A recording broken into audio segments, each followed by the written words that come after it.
ఏమిటండి మీరు? నాకు తెలీదు అంటున్నా, మళ్ళీ అదే మాట అదే ప్రశ్న. ఈ ఇంటికి వచ్చిన తర్వాత నా కొడుకు భార్య కదా, నాకు కోడలు కదా. ఆ ప్రేమాభిమానాలు మీకుంటే వ్యవహారం ఇంత దూరం ఎందుకు వస్తుందండి?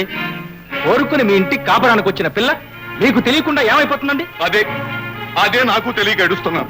ఏమండి, మీకు రావాల్సిన డబ్బు రాలేదని ఒక నిండు జీవితంతో ఆడుకుంటారా?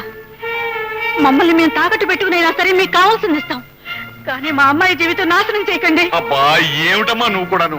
నా చేతులారా నేనే ఏదో మీ కూతురు చేసినట్టుగా మాట్లాడుతున్నారు. మీరు కాకపోతే ఎవరండి చేస్తారు? మీ అబ్బాయా?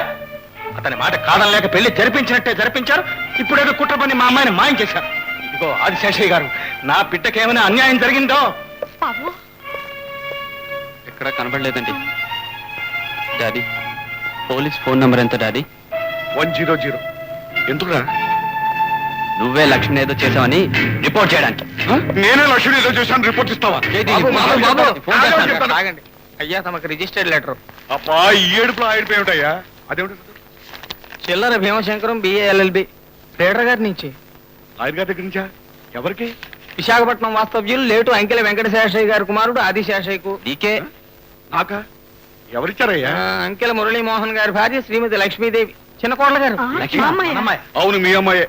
ఎవరిచ్చిందయ్యా? హిందూ మూలముగా ఇచ్చు లీగల్ నోటీసు ఏమనగా, మీ కుమారుడు నా క్లయింట్ కు భర్త అయిన శ్రీ మురళీమోహన్ ను అక్షరాల 40,000 రూపాయలకు మీరు నా క్లయింట్ శ్రీమతి లక్ష్మీదేవికి లోగడ అమ్మి ఉన్న సంగతి మీకు విషదమే. అమ్మడం ఏమిటయ్యా? అదే కట్నం పేరుతో 40,000 పుచ్చుకున్నాగా బాబు. సరే సరే. సొమ్ము ముట్టినప్పటికీ అతను నా క్లయింట్ కు మీరు స్వాధీనపరిచి ఉండలేదు. ఈ నోటీస్ అందిన 24 గంటల లోపల సదరు మురళీమోహన్ ను ఆసామిని నాకు గాని నా క్లయింట్ శ్రీమతి లక్ష్మీదేవికి గాని అప్పగించిన ఎడల మీపై సివిల్ క్రిమినల్ 24 గంటలు